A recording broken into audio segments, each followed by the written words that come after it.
Wiper Party leader Kalonzo Musyoka has accused President William Ruto of running a one-man show in his policies and decisions in his first month in office. Kalonzo, who addressed the media after meeting Azimio politicians on Friday, October 21, questioned the concreteness of Ruto's declarations, claiming that the head of state does not have the backing of an approved cabinet. Among the declarations highlighted by Kalonzo included the Mashujaa Day promise to construct 100 dams in his 5-year tenure in office. The Wiper leader attended the event held at 𝗔𝗕𝗢𝗨𝗧 Gardens on Thursday, October 20. The former vice president also highlighted Ruto's decision to disband the Special Service Unit and creation of special funds for the judiciary and the National Police Service, as well as the promise to manufacture fertilizer in collaboration with East African countries. According to Kalonzo, President Ruto's style of governance is reminiscent of past leaders in the world who cleared obstacles to their ambitions to establish dictatorial regimes. In addition, Kalonzo noted that the move by President Ruto to reward his loyalists was part of the plans to establish an autocratic regime. He warned that the trend risked pushing Kenya to the point of ratifying decisions that would prove costly, citing examples of dictatorial regimes in Kenya's neighboring countries. Wiper Party leader Kalonzo Musyoka attends the Mashujaa Day celebrations at 𝗔𝗕𝗢𝗨𝗧 Gardens on Thursday, October 20, 2022. Very important national day when we celebrate the selfless sacrifices by the founding fathers of our country. At the event, President Ruto made a long list of declarations, including specifics on the Hustler Fund and how it will operate, irrigation, housing, universal health care, probe into the DCI, afforestation, among others. I think I've already planted over 300 trees, so I may want to lay claim on that pronouncement. But good as it is actually made in a manner that is very discomforting. It is significant that the President said his government had reached out to his East African neighbors to start local manufacturing as a mid-term remedy. According to the President, a decision has also been taken to construct at least 100 dams through quote-unquote public-private partnerships to create the land under cultivation. These pronouncements pile on top of others like creation of fund for the judiciary and the police. Our Constitution decrees that the executive, which is headed by the President, consists of the President, the Deputy President, and the rest of the Cabinet. The President, as a head of state and government, exercises the executive authority of the Republic with the assistance of the Deputy President and the Cabinet Secretaries. The Constitution does not give leeway to the President to impose decisions on the country just because he is the President. As far as Kenyans know, Ruto has no cabinet. His nominees for cabinet secretaries are currently undergoing the mandatory vetting by the National Assembly. Nominees for principal secretary positions are equally going through the same vetting process. As believers in our Constitution 2010, the rule of law and due process, we are deeply concerned about the trajectory the regime is taking. We are constrained to ask, in the absence of a cabinet, who is making these decisions and coming up with the fundamental proposals that President Ruto is declaring? Is the outgoing cabinet making fundamental and binding decisions for the incoming cabinet? Are the members of proposed cabinet that is being vetted already making decisions before they are sworn in and are able to take the oath of office? Is President Ruto acting alone? Who is making these fundamental policy decisions? Who prepared the report leading to the ongoing purge of the DCI? Who decided that we can manufacture fertilizers jointly with a neighboring country or to build dams on a PPP basis? Ruto appears to be shifting fundamental decision-making from the government to himself and perhaps partially to his party.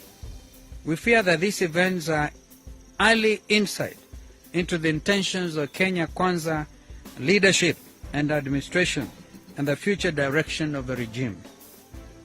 Ruto is slowly working to increase his personal control over the regime. He's steadily moving away from the more collective and collegial leadership style characteristic of his predecessors. And some of us had have time to work with President Kibaki and more recently President Uhuru with regard to the consultative nature of cabinet decision making. And for example, when we took the decision in 2012 not to lift the ban on GMO, and we are still waiting to hear. And happily President Ruto was there for 2 hours listening to him. He didn't make mention to that controversial statement about genetically modified foods. We are staring at the emergence of a personalized dictatorship in which a leader decides to avoid constraints and believes he does not need to consult anyone or any institution on decision making. We are seeing a leader's personal philosophies, fears, and ambitions being presented to the country as policies. It is a one-man show, simply put. From both history and experience, we know the leaders who came to power and immediately embarked on chipping away at the constraints on their rule over a span of years and ultimately emerged as highly dangerous autocrats. Ladies and gentlemen, this kind of approach has very high chances of miscalculation. This personalized approach to policy making also gives leaders, and it will definitely give President Ruto the latitude to change his mind on a whim. This is a recipe for volatile and erratic policies. I want to conclude by saying this is our advice to President William Ruto, Kenya Kwanza team, that Kenya is watching. At this particular time, I don't know whether they know the state of insecurity on the border between Tana River County and Kitui County has reached an alarming rate, where it's like free for all. Citizens are being butchered, and innocent animals like camels are also being butchered. And we don't hear anything. But worse still, at this time when Kenyans are hurting, poor school children are getting thrown out of school, and there's no food at home, what they call home. So, even as they await the recommendations of the task force, and Kenya is not short of task forces. I was once Minister for Education, and I had a task force for education. Came up with a report called Ticket, because we felt we were overworking our children and people like those. What we need is to give our children quality education. What these children need to do is to be in school, not out of school. When they are, the parents have nothing to place on the table because of the high cost of living, because this regime already seems to be insensitive to the suffering of our people. Kwa hivyo, mimi nawasihi tu, Wakenya ingawaje tuko na uvumilivu wa hali ya juu, tusife moyo. Hasa wakati kama huu, tunatarajia Mungu atujalie tupate mvua ya msimu, tupande vyakula vyetu, lakini tusipande vya GMO tafadhali. Ukipanda GMO basi umekwisha. Now you'll not be able to replicate even your seeds. We have to stand for what is in the best interest of us, the current generation, and the future generations of Kenyans. We will do so fearlessly, but with due regard to the rights we have under our Constitution. President Ruto himself was on record as saying he wants to have a working official position. And I think we are moving in that direction.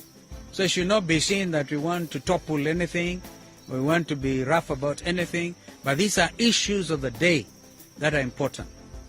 As Azimio la Umoja One Kenya, we are putting our house in order, absolutely in order, to be a working, relevant, official position. May God bless our country once again. Sikupata nafasi jana ya ingawaje nilipata kadi na nikaelekea kule, sikupata nafasi kuambia Wakenya wenzangu happy Mashujaa Day. Nyinyi ni mashujaa bado, na ushujaa huo ni lazima basi upatiwe mwelekeo. Tusiwe tunasema shujaa, wewe ni shujaa, huyo ni shujaa, bila hata mambo yakienda kombo tukiyaona, hatuna hata nguvu za kusema hili haliwezekani ama hili halifai. Kwa hivyo Mungu abariki Kenya na Kenya wenzetu. We thought that in the absence of a cabinet, the president has just to be patient. Yesterday was his first public engagement on a national day.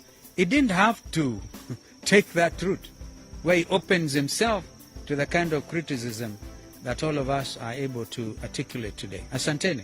Kama kuna swali. Asanteni. Twashukuruni sana. Thank you.